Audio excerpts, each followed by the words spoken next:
for today's video is, ayan, maglalagay ako ng takip dito sa aking TV. Kasi nga, yun, nililimitahan ko na si baby manood ng TV. Wala munang screen time since kahapon, hindi ko na siya talaga pinapanood ng TV. Gabi ko na lang siya pinanood ng TV kasi nga, ang dami-daming nangyayari sa kanya. Hindi na siya nakakapag-focus. So, ang dami ko nang napapansin na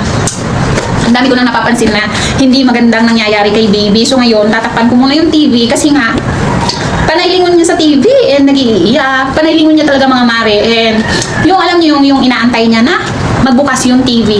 So, yun. Maglalagay muna ako na, lalagay ko muna siya ng takip para maano si baby na wala yung TV namin. So, yun na nga mga mare. Ito yung ilalagay ko. Medyo magaan naman to. Hindi pwede yung mabigat kasi nga, baka naman bumagsak yung TV namin. So, ayan. Meron ako ditong maliit na tela. Oh.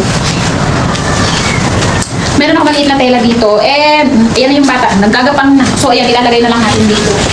So, hindi ko alam kung magkakakasin. Pero bagsak. So, ayan nga, malakas ang hangin, pero hopefully hindi siya matanggal kasi medyo madulas yung tela na ginamit ko mga mima. And, ayan na nga si baby.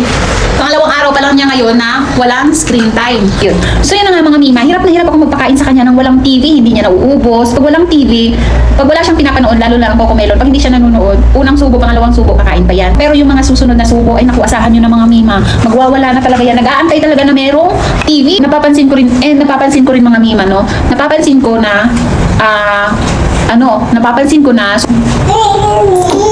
sa kaka-TV niya mga mima, yung pasensya niya napaka-igsi and yung para siyang iba na yung ugali niya na mag-iiyak, parang gusto niya lagi na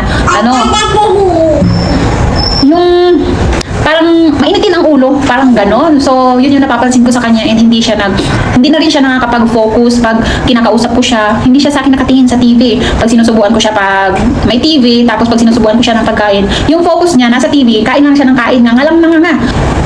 So, hindi na rin siya naglalaro ng kanya. Maglalaro lang yan mga minutes, 2 minutes, 3 minutes, ganyan. And then, TV na naman, parang ganon. So, parang parang nahihirapan ako ng ganon mga mima.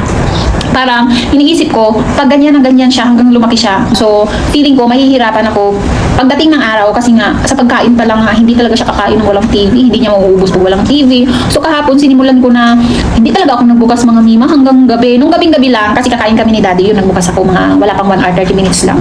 Pero, since morning hanggang gabi nga, hindi ko talaga pinanood mga mima. And ang ginawa ko is, hinayaan ko lang siyang maglaro dyan. Pero syempre, unang araw niya yun na walang TV, ay talaga naman mga mima, ang wala. Talaga naman mga mima, nagwala talaga mga mima. Hindi talaga siya, hirap na hirap kong pakainin kahapon, pero talagang pinagtyagaan ko, talagang tiniis ko siya na walang TV. So, yun nga, second day niya ngayon na hindi nag-TV and nakakain na siya ng maayos kanina.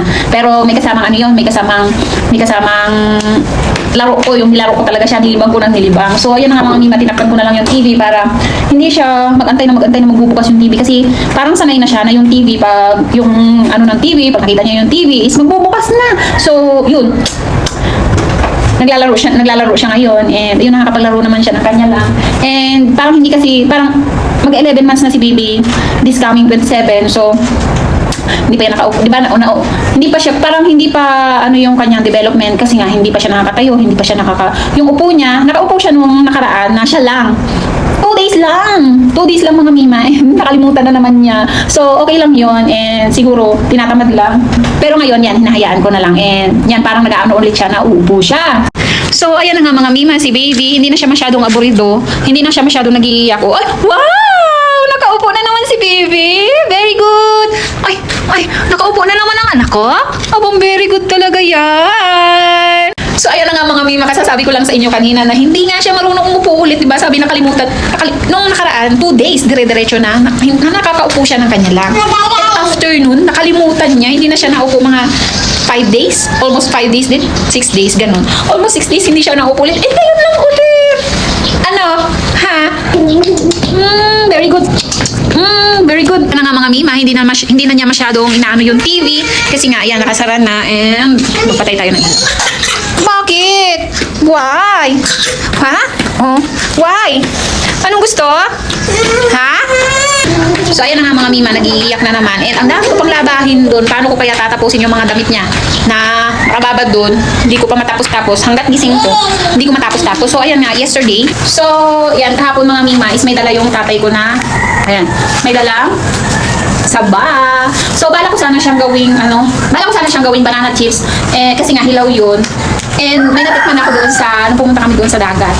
May natikman akong banana chips, ang sarap. Kaya parang gusto kong gumawa ulit. Kaso lang, paano ko makakagawa nito is may bata, ayaw pa matulog. So, hindi pa natutulog ang bata ito.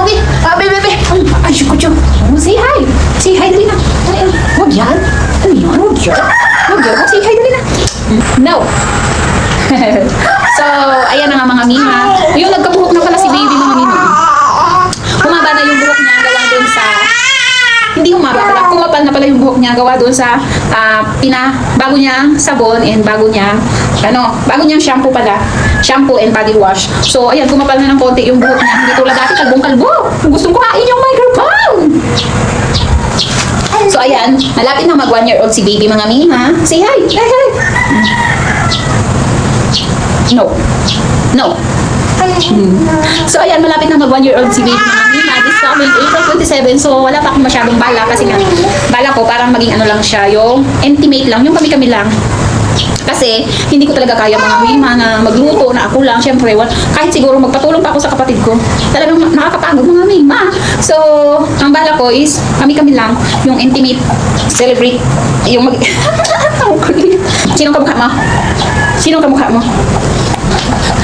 Sinong kamukha? Si Daddy ang kamukha. Si Daddy. Say hi. Hi. Hi po.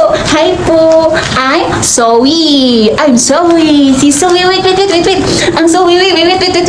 Ang Zoe. Wait. So, yun lang guys. Yun. Tinakpan ko lang talaga yun. Sobrang daming bad effects kay baby ang screen time. So, totoo nga yung sinabi ng mga pedia na iba ang screen time. Kaya hanggat maaari. Oh yes. Kaya hanggat maaari, limitahan yung pagpapanood kay baby ng screen time kasi talagang iba talaga ang nagiging attitude ng mga bata. Ang dami ko pang gagawin. So, ayan. Maglalaba ako, maglilinis ng bahay. Kasi yung labahin na yun, isang araw pa nakababad. Hindi ko magawa-gawa kasi nga walang magbabantay kay baby. Kahapon sana kaso iyak talaga ng iyak kasi walang TV. Ngayon, medyo nakaka-adjust na siya. So, pwede nang iwanan dito. May playpen naman, sa playpen lang iwanan. So, yun lang mga mima. Thank you for watching.